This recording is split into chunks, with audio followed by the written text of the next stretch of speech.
basically what I just played was a little noodling over the end part of my song Devil's Hand, and you can see the full thing on YouTube when you see the music video or if you listen to the record.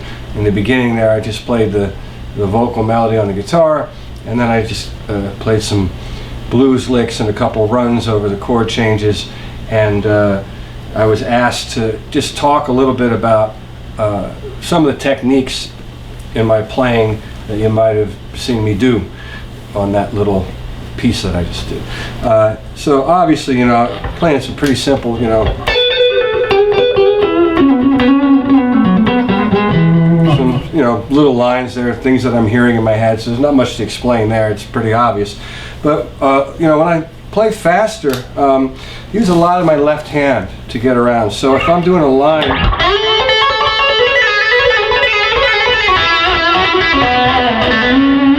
a lot of hammering on and pulling off, especially in some of these wider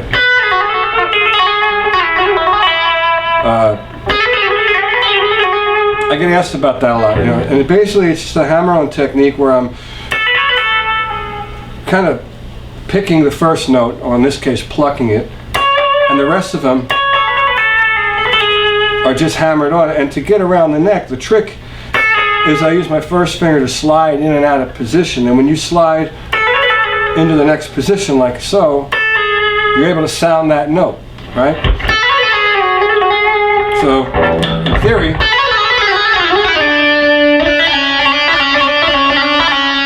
you can go all over the place with that. So that's kind of a little secret Ritchie legato technique that you might be curious to know about. And then the other thing in there, if I remember correctly, I did a couple fast lines where it kind of almost sounds like a pivoting thing, and it is basically.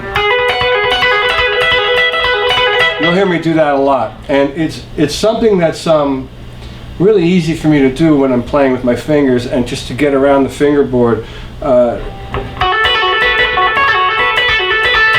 So I kind of pick a region, and I'll rotate between those notes, but I always have a point that's rooted where I'm kind of pivoting off of. So in this case, for this one,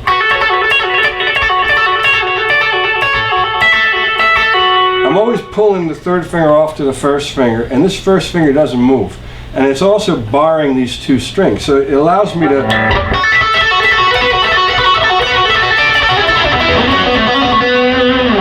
kind of maneuver around the neck that way.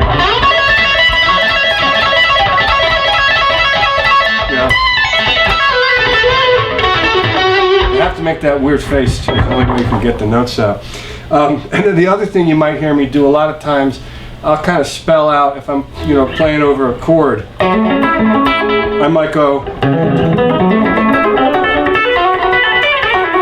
So in that case, if I was playing over an E to an A to a D, and the chords I'm hearing, there'll be, and you know, you'll see me or hear me do that a lot. That's a way to get around the fingerboard. And if you know your shapes of your arpeggios, it's a fairly easy thing to do. I'll take an arpeggio shape like that and tie it up with a higher.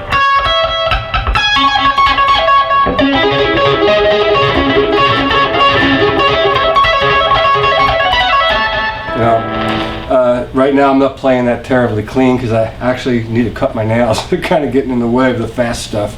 But those are some of the techniques. But most of the time I kind of like to, you know,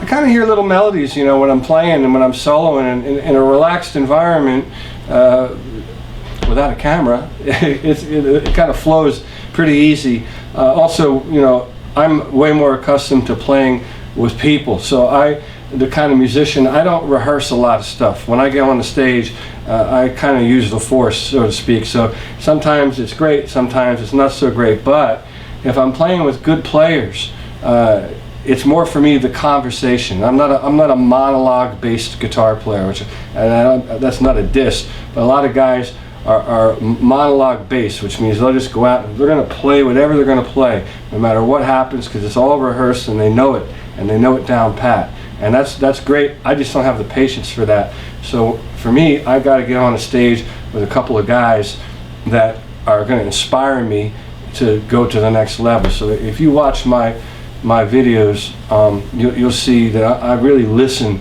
you know, to the other guys, and I try to play off them the best I can. But for this purpose of this video, it's just to show a couple little techniques like I did, going through that little improv piece that you just watched. It's pretty basic.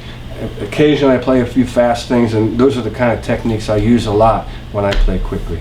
So I hope this was informative and helpful, and good luck out there with the guitar.